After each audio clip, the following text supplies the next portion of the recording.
Hi అండి. ఈరోజు video వచ్చేసి చామదుంపల పులుసు తయారు చేసే విధానం. చామదుంపలు కడుక్కుని కుక్కర్లో వేసి 3 విజిల్లు వచ్చే వరకు ఉడకబెట్టుకుని పైన తొక్క పులుసుని పక్కన పెట్టుకోవాలి. అలాగే స్టవ్ వెలిగించి కడాయి పెట్టి సరిపడా ఆయిల్ వేసుకోవాలి. తర్వాత 1 స్పూన్ ఆవాలు, కొంచెం అంటే కొంచెం మెంతులు, ఎక్కువ వేసుకోకూడదు, కొంచెం జీలకర్ర, అలాగే 2 ఉల్లిపాయలు చిన్నగా ముక్కలు కట్ చేసుకుని వేసుకోవాలి. కొంచెం కరివేపాకు వేసుకుని బాగా ఫ్రై చేయాలి. చామదుంపల పులుసు చాలా టేస్టీగా ఉంటుంది. ఇందులో ఎండురొయ్యలు వేసుకోవచ్చు, కోడిగుడ్లు కూడా వేసుకోవచ్చు ఇష్టమైన వాళ్ళు. మెంతులు వేసుకుంటే పులుసులో టేస్టీగా ఉంటుంది. అలాగే ఎక్కువైతే చేదుగా ఉంటుంది, చూసుకుని వేసుకోండి. ఇలా గోల్డెన్ బ్రౌన్ కలర్ వచ్చే వరకు ఉల్లిపాయలు ఫ్రై చేసుకోవాలి. తర్వాత 3 పచ్చిమిరపకాయలు కట్ చేసుకుని వేసుకోవాలి. 2 టమాటీలు చిన్నగా ముక్కలు కట్ చేసుకుని అవి కూడా వేసుకోవాలి. ఈ టమాటీ వేసుకోవడం వల్ల పులుసు చిక్కగా ఉంటుంది, టేస్టీగా ఉంటుంది. ఈ వీడియో చివరి వరకు చూడండి, స్కిప్ చేయకండి. మూత పెట్టి 2 నిమిషాలు తర్వాత కలపాలి. ఇప్పుడు టమాటీ బాగా మెత్తగా మగ్గుతుంది. మూత పెట్టడం వల్ల ఆవిరికి టమాటీ బాగా మగ్గుతుంది.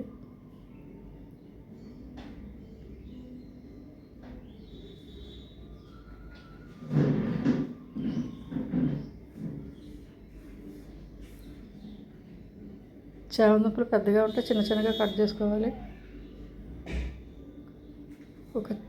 కొంచెం పసుపు,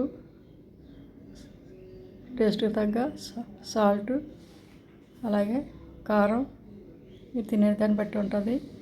1 స్పూన్ ధనియాల పొడి, అల్లం వెల్లుల్లి పేస్ట్ 1 స్పూన్ వేసుకుని బాగా కలపాలి.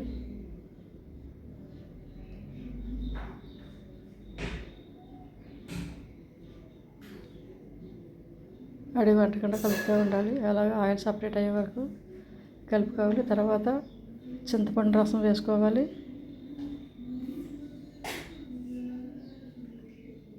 వేసి బాగా కలపాలి.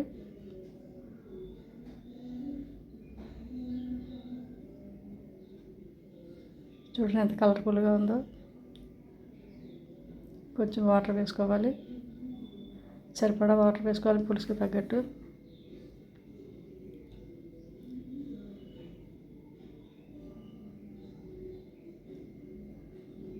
అలా పులుసు మరిగేటప్పుడు చామదుంపలు ముక్కలు కట్ చేసుకుని వేసుకోవాలి.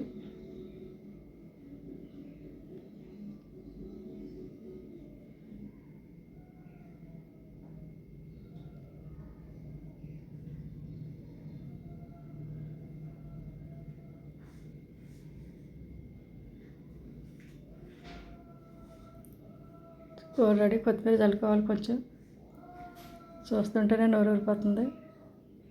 సబ్స్క్రైబ్ చేయండి, షేర్ చేయండి, పక్కన ఉన్న బెల్ ఐకాన్ క్లిక్ చేయండి.